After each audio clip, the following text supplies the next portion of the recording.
지키시고 보호하시는 우리 하나님께 이 시간 감사함으로 기쁨으로 찬양하며 나아가겠습니다.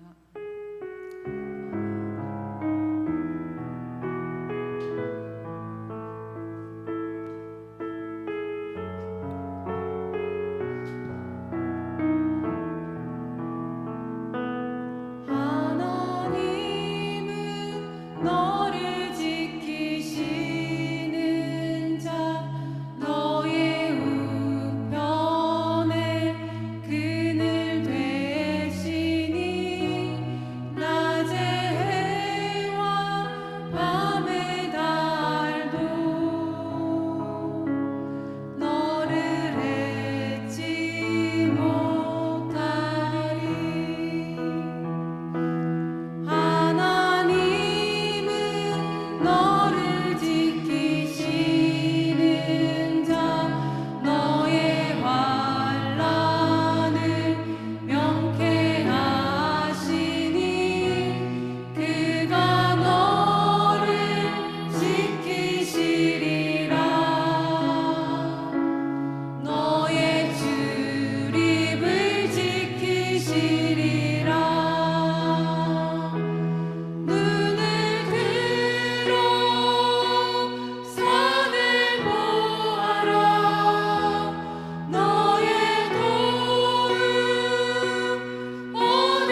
하나님의 부르심에는 후회하심이 없네.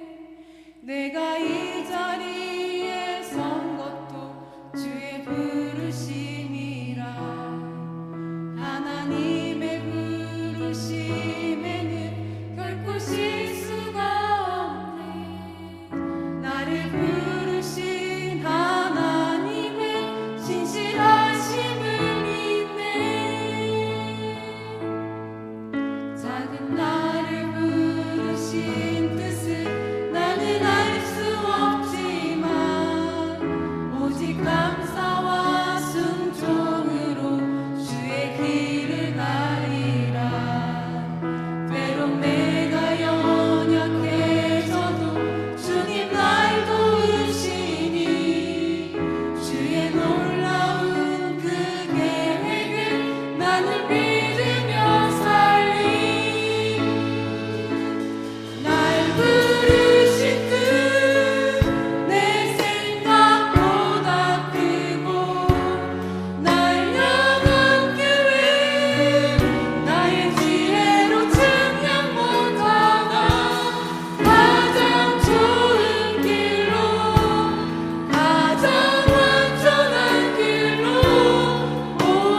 우리를 지키신 하나님 은혜를 감사합니다.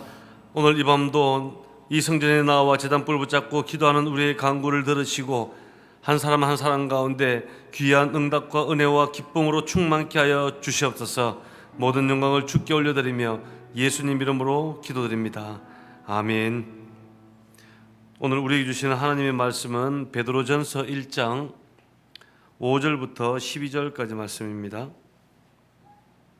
베드로전서 1장 5절부터 12절까지 말씀, 신약성경 377페이지입니다. 우리 한 목소리로 우리 합독하시겠습니다. 시작. 너희는 말세에 나타내기로 예비하신 구원을 얻기 위하여 믿음으로 말미암아 하나님의 능력으로 보호하심을 받았느니라. 그러므로 너희가 이제 여러 가지 시험으로 말미암아 잠깐 근심하게 되지 않을 수 없으나 오히려 크게 기뻐하는도다.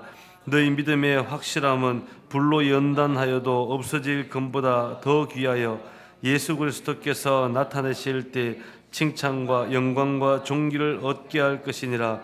예수를 너희가 보지 못하였으나 사랑하는도다. 이제도 보지 못하나 믿고 말할 수 없는 영광스러운 즐거움으로 기뻐하니 믿음의 결국 곧 영혼의 구원을 받음이라. 이 구원에 대하여는 너희에게 임할 은혜를 예언하던 선지자들이 연구하고 부지런히 살펴서 자기 속에 계신 그리스도의 영이 그 받으실 고난과 후에 받으실 영광을 미리 정언하여 누구를 또한 어떠한 때에 지시하시는지 상고하니라. 이 성긴 바가 자기를 위한 것이 아니요 너희를 위한 것임이 계시로 알게 되었으니 이것은 하늘로부터 보내신 성령을 힘입어 복음을 전하는 자들로 이제 너희에게 알린 것이요 천사들도 살펴 보기를 원하는 것이니라. 아멘. 할렐루야. 오늘 밤도 우리의 마음속에 큰 기쁨이 다시 회복되어지길 바라겠습니다. 우리의 인생의 이 고난의 시련이라는 것들은 누구나 다 겪습니다. 고난이 찾아오고 시련이 찾아오면 누구나 할 것 없이 다 아프고 힘들기 마련입니다. 그런데 그 고난을 능가할 수 있는 어떤 기쁨의 원천이 있다 그러면 그것은 우리는 상황이 달라진다는 겁니다. 오래전에 미국의 권투 선수 중에 지미 영이라는 흑인 선수가 있습니다. 이분은 덩치는 크긴 컸는데 마땅한 직업이 없었습니다. 그래서 이분은 이 권투할 때 선수들에게 이렇게 스파링 상대로 하는 그런 직업을 선택하고 이 선수들이 시합에 나가기 전만 되면은 이제 연습 상대가 되어주는 거예요. 그런데 이 직업이 참 고달픕니다. 본인은 때리지 못하고 계속 맞고 피하고 그렇게만 해야 되기 때문에 참 고달픈 직업이에요. 그런데 한 번은 그때 미국 헤비급 챔피언이던 모하마드 알리 파트너가 되기 시작합니다. 그러면서 알리가 시합 나가기 일주일 전만 되면은 이제 파트너로 이렇게 하면서 계속 두들겨 맞기 시작하는 거예요. 그런데 이분이 그 지미 형이 계속 맞다가 보니까 이제 그때부터 요령이 생긴 겁니다. 이제부터 알리 주먹을 피하기 시작하고 웬만큼 이렇게 맞아서는 그 KO 당하지 않는 맷집이 생기기 시작한 겁니다. 그래서 야 나도 이제 선수 생활을 한번 해볼까 싶어서 열심히 운동을 한 거죠. 그리고 1976년 그때 당시에 남자들은 대충 알겠지만 헤비급 세계 챔피언이 그 전설의 조지 포먼 선수입니다. 이 조지 포먼을 12회에 KO로 이렇게 물리치고 세계 헤비급 챔피언이 되었다는 스토리가 있습니다. 여러분 두들겨 맞는 건 아프지만 그 맞는 가운데 어떤 맷집이 생겼다는 거죠. 이것은 영적으로도 마찬가지입니다. 우리에게 다가오는 시련이라든지 상처라든지 아픔이라든지 고난은 아프긴 하지만 우리가 그것을 맞는 가운데 고난의 맷집이 생기는 것입니다. 그 맷집이 생기면 우리의 삶을 더욱더 단단하고 견고하게 세워나갈 수 있기 때문입니다. 그래서 우리가 살아가는 동안 여러 가지 우리가 시련은 올 수 있지만 우리가 이것을 비켜갈 수 없는 현실이라 그러면은 이것을 넘어서는 방법을 터득해야 한다는 것입니다. 그래야 우리의 인생이 더욱더 빛난 인생이 되는 거죠. 그래서 오늘 말씀을 보면은 극심한 고난에도 불구하고 기쁨으로 살아가는 이 초대교회 성도들에 대한 스토리가 기록이 되어 있습니다. 이 내용을 보면은 이 배경이 이렇습니다. 소아시아 지역에 흩어져 있는 이 크리스천들에게 큰 여러 가지 시험이 찾아오는데 한두 가지 시험이 아니었다는 거예요. 초대교회 초창기 때 시험은 그냥 이 유대 종교 안에서 일어났던 시험이었고 박해였기 때문에 그것은 본격적인 박해가 아니었습니다. 본격적인 박해는 이제 네로 황제가 등극하기 시작하면서 모든 크리스찬들을 본격적으로 박해하기 시작을 하는데 지금까지 당했던 박해하고는 차원이 다른 그런 박해였습니다. 예수 믿고 크리스찬이었다 그러면은 남녀노소 어린아이고 비롯해서 전부 다 노예로 다 팔아버리는 거예요. 그리고 원형 경기장 안에다가 이 크리스찬들을 풀어놓고 거기에 사자의 밥이 되게 만들고 정말 끔찍하고 잔인한 방법으로 크리스찬들을 죽이기 시작하는 겁니다. 그래서 그때 있었던 크리스찬들이 이제 지하 카타콤이라는 곳으로 들어가기 시작합니다. 근데 지하 카타콤이 여러 곳에 지금 보면 보이십니까? 이게 전부 다 해골입니다. 지금도 있죠. 지하 카타콤에서 300년 동안 몇 대를 이어서 이곳에서 신앙을 지키는데 이 사람이 죽으면은 지상으로 올라가서 위에서 묻질 못합니다. 그래서 할아버지나 할머니나 아버지나 어머니 자식들이나 밖을 나가지 못하기 때문에 그 자리에 시신을 놔두고 찬송하고 예배하면서 그렇게 신앙을 지켰다는 거죠. 그래서 이 카타콤에서 제일 깊이가 긴 곳이 한 지하로 한 12층 깊이 정도 파 있었다고 이야기를 하죠. 근데 이것이 로마에 있었던 것이 아닙니다.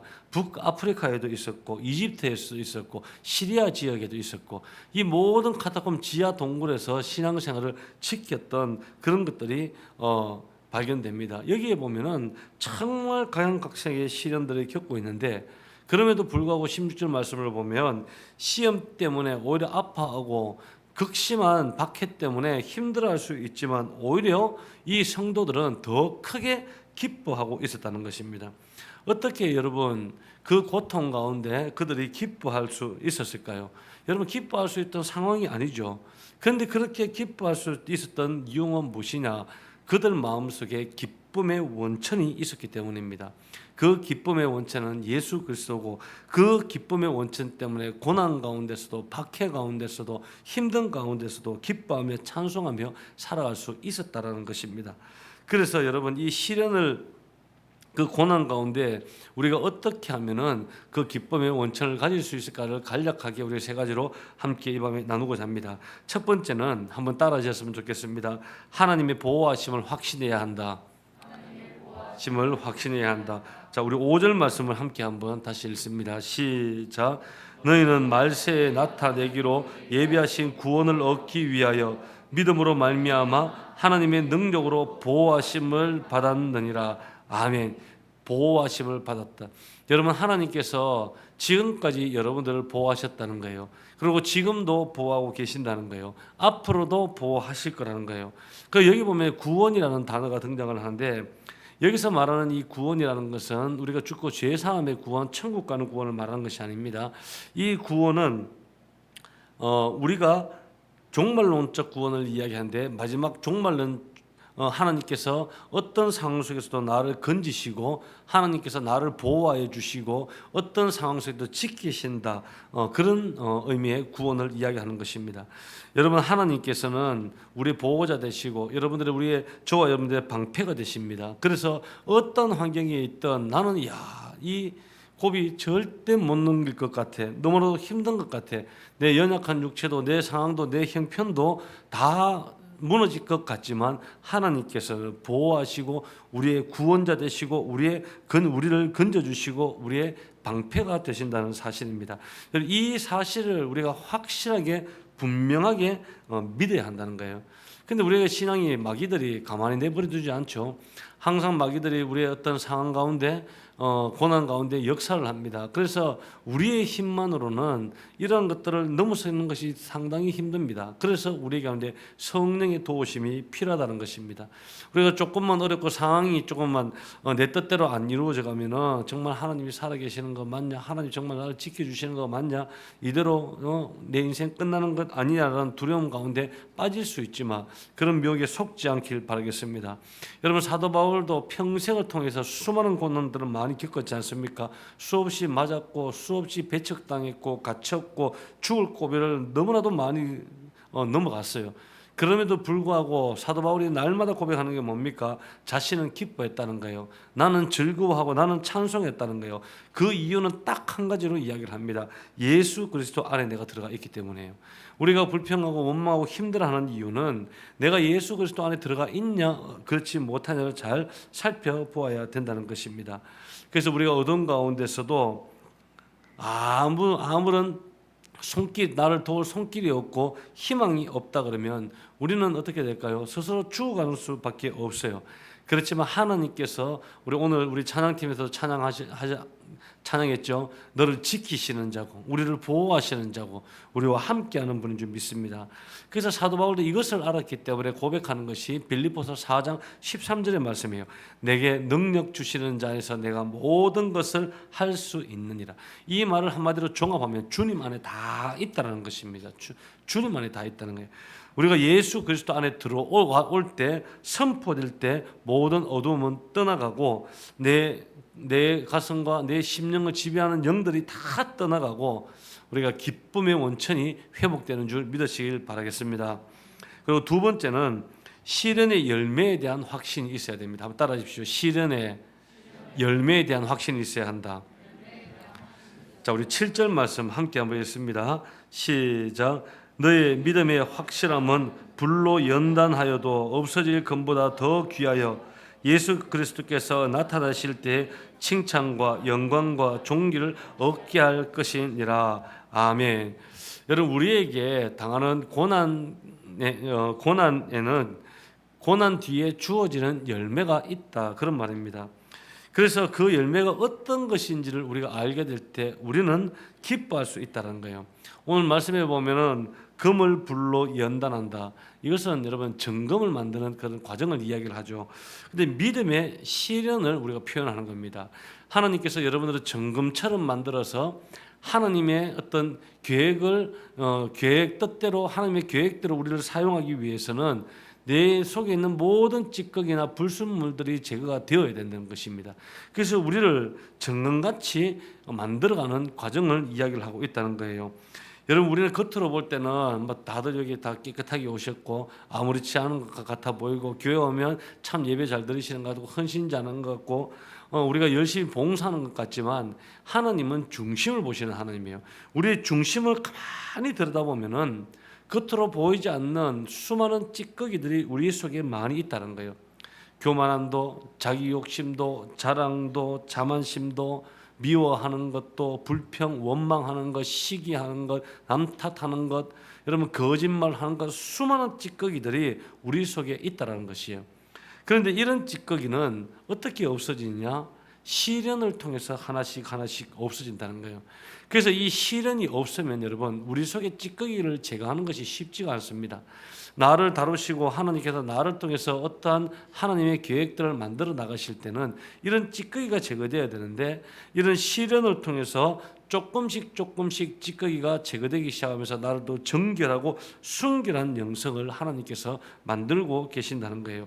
그리고 이렇게 만들어진 이런 자들을 통해서 주님 다시 오시는 그날 우리에게 상급을 주신다, 그런 뜻입니다.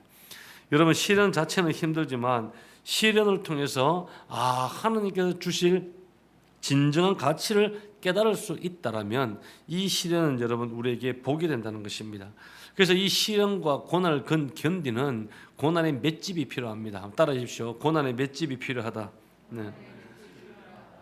여러분, 영적으로 그냥 그렇게 잘하신 분들을 보면 이런 맷집이 대단히 약합니다. 사회적으로도 마찬가지예요. 예전에 한 10여 년 전인가 뉴스에 보도된 사건 하나가 있습니다. 강남구 서초동에, 우리 전국에서 제일 비싼 땅 아닙니까? 이 서초동에 그때 당시 48세 되던 한 남성 가장이 아내와 부인과 두 딸을 살해한 사건이 있습니다. 여러분 돌아보신 적이 있을 거예요. 그런데 이분에게는 재산이 아파트 11억짜리 아파트도 소유하고 있었어요. 이분은 명문 사립고등학교를 나오고 서울대를 졸업해서 IT 기업의 임원으로 직장 생활을 하다가 더 좋은 직장을 가려고 그것을 퇴사를 하고 나옵니다. 그래서 이 직장도 다니고 저 직장도 다니고 몇 번 돌아다니다 보니까 이 직장 자체가 그냥 없어져 버린 거예요. 그래서 돈을 좀 벌려고 아파트를 담보로 11억이니까 담보로 5억을 대출을 해서 이 대출을 가지고 주식에 투자를 했는데 그것이 단박에 다 날아가 버립니다. 여기에서 이 사람이 절망을 한 거예요. 더 이상 나에게는 힘이 없다. 그래서 함께 죽자 싶어서 먼저 아내부터 죽이고 그다음에 두 딸을 죽이고 본인도 이제 물에 빠져서 죽으려고 자살 치료를 했는데 숨이 막혀서 다시 올라온 거예요. 그러니까 본인만 살고 두 딸과 아내는 다 죽어버린 거예요. 그리고 그렇게 본인만 이제 살았다는 거죠. 여러분 한번 생각해 보십시오. 12억 5억을 날려도 아직 재산 6억 남아 있습니다. 그리고 죽고 난 후에 아내 통장에 보니까 3억 원의 현찰이 있었다고 합니다. 그거 합치면 9억 아닙니까? 그렇죠? 그런데 왜 이 남자에게 이런 결과가 일어나는 것일까? 여러분 고난에 대한 어떤 맷집이나 훈련이 되어 있지 않았기 때문입니다. 초등학교 때부터 중학교, 고등학교 때부터 너무 좋은 환경에서 성장하다 보니까 이 고난에 대해서 허약 체질이 되어버린 거예요. 그래서 조그마한 작은 고난이 와도 쉽게 넘어져 버리는 것입니다. 영적으로 여러분도 마찬가지입니다. 여러분 하나님은 우리에게 감당치 못할 시험을 주시지 않는다라고 이야기합니다. 그리고 그 시험이 올 때 우리에게 피할 길을 예비해 주신다고 이야기를 합니다. 그리고 우리에게 당하는 이 고난과 시련도 여러분 영적으로 이 고난의 맷집이 필요한 거예요. 시련이 다가오고 어려움이 다가올 때도 이 시련을 딛고 일어설 수 있는 힘 맷집이 필요하고 이 고난도 딛고 일어설 수 있는 맷집이 필요합니다. 이런 시련들을 시련 뒤에는 반드시 하나님께서 준비하신 값진 열매가 있다는 사실을 믿고 나아가는 저와 여러분 되길 주의 이름으로 기도합니다. 마지막 세 번째는 그 사랑에 대한 확신이 있어야 합니다. 우리 8절 말씀 우리 함께 한번 읽어봅니다. 8절 시작. 예수를 너희가 보지 못하였으나 사랑하는도다. 이제도 보리 못하나 믿고 말할 수 없는 영광스러운 즐거움으로 기뻐하니. 아멘. 이 말씀은 여기 있는 초대 그 신앙생활 박해 가운데서 견디고 있는 크리스찬들인 예수님을 직접 본 사람들이 아니었어요. 그럼에도 불구하고 직접 보지도 못했던 예수님을 너희들이 그렇게 사랑했다는 거예요. 보지 못하고 사랑하고 믿었다는 거예요. 어떻게 이런 것이 되었을까? 오늘 말씀 10절에서 12절을 보면은 그 이 사랑의 스토리가 전해준 내용들이 기록되어 있는데 세 가지입니다. 첫 번째는 1차적으로 선지자들의 구약 선지자들의 헌신들이 있었다는 거예요. 선지자들이 연구하고 부지런히 이 말씀에 대해서 헌신했다는 거예요. 그리고 그 다음에는 성령께서 마음에 정가하는 역사가 있었다는 거예요. 성령의 역사가 있었다는 거예요. 그리고 세 번째로는 이 복음을 전달해주는 누군가 전달자가 있었다는 거예요. 이 전달자들 때문에 예수의 사랑을 알게 되었다는 거예요. 이것이 뭐냐? 바로 복음의 은혜를 이야기합니다. 이미 우리가 이 성경 신구야 이것도 선지자들 오랜 많은 분들의 어떤 헌신과 노력 때문에 하나님의 말씀이 성경이 세워진 거예요. 그리고 성령의 감동이 우리 가운데 보혜사 성령이 역사하시고 이제는 우리가 뭘 해야 됩니까? 나가서 전달자의 역할을 해야 되는 거예요. 복음을 전할 때 그것을 듣는 사람들이 예수를 믿고 주님의 사랑을 알게 되었다는 것입니다. 이것이 복음의 은혜라는 겁니다. 성령을 통해서 내가 예수님을 직접 보지 못했지만 예수를 알게 되었고 성령을 통해서 그 주님을 내가 사랑하게 되었고 성령을 통해서 주님이 나를 사랑한다는 사실을 알게 되었다는 겁니다. 그래서 우리가 사랑이 있으면 여러분 딛고 일어설 수 있는 거예요. 예수님의 사랑이 진짜 내 마음을 주관하게 되고 믿는다면 우리의 모든 근심과 염려와 두려움들은 다 떠나간다는 것입니다. 우리가 살아가다 보면 인간의 위로도 필요할 때 있습니다. 힘들다 보면 사람을 위해 공동체의 위로, 어떤 친구들의 위로가 필요할지 모르겠지만 여러분 시간이 지나면 이 또한 다 떠나가는 거예요. 사람은 다 떠나가도 끝까지 우리와 함께하는 분은 우리 주님밖에 없다는 거예요. 주님께서 끝까지 지키시고 우리를 보호하시고 우리 살아게 주는 거예요. 그래서 그 참된 기쁨의 원천인 우리 예수님을 만나야 하는 겁니다. 여러분 하나님은 우리가 어느 순간이 되면 우리가 주님을 만날 때가 옵니다. 하나님은 내가 공부 1등 했느냐 아니면 내가 뭐 1등으로 졸업을 했느냐 내가 이 땅에서 얼마나 성공하며 살았느냐 여러분 그런 데 관심이 없습니다. 여러분 하나님 내가 얼마나 많은 것을 소유했느냐 내가 얼마나 부지런하게 살았느냐 어떤 그런 성과에 관심을 가지는 분이 아니라 여러분 한 분 한 분 자체에 관심을 갖고 계시는 분이라는 것입니다. 하나님은 저와 여러분들을 사랑하십니다. 그 하나님의 이것이 우리를 사랑하는 하나님의 심정이에요. 성공과 실패라는 건 여러분 이것은 날마다 왔다 갔다 그런 거예요. 성공할 때가 있으면 실패할 때가 있고 또 슬플 때가 있으면 기쁠 때가 있고 이것은 인간이 살아가는 순리입니다. 고난도 왔다가 이 또한 지나가리라. 이 고난도 지나갈 때가 있다라는 것입니다. 그런데 중요한 것은 세상은 이렇게 다 흘러갈지 모르겠지만 지금 그 상황 속에서도 내 곁에 누가 계시느냐, 내 마음 중심에 닻을 누가 내리고 계시냐가 중요하다는 것입니다. 우리가 낙심하고 쓰러질 때 야, 절대로 낙심하지 마, 포기하지 마, 오늘도 힘을 내고 끝까지 달려가 말씀하신 우리 주님의 음성을 듣는 저 여러분들에게 주의 이름으로 기도합니다. 이 시간 우리 한번 찬양 드리고 함께 기도하는 시간 갖도록 하겠습니다.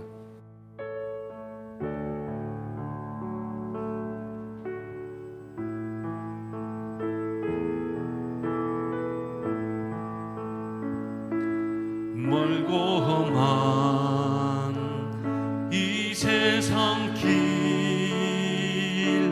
소망 없는 나그네 길 방황하고 헤매이며 정처 없이 살아왔네. 의지할 것 없는 이온 위로받고 살고파서 세상 유혹 따라가다 모든 것을 다 잃었네. 무거운 짐 등에 지고 쉴 곳 없어 해쳐로운 몸 쓰러지고 넘어져도 위로할 자 내겐 없었네. 세상에서 버림받고 귀한 세월 방탕하다 아버지를 만났을 때 죄인임을 깨달았네. 눈물로써 회개하고 아버지의 품에 안기어 죄악으로 더럽힌 몸 십자가에 못 박았네. 구원함을 얻은 기쁨 세상에서 제일이라.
극심한 박해와 극심한 고난에도 불구하고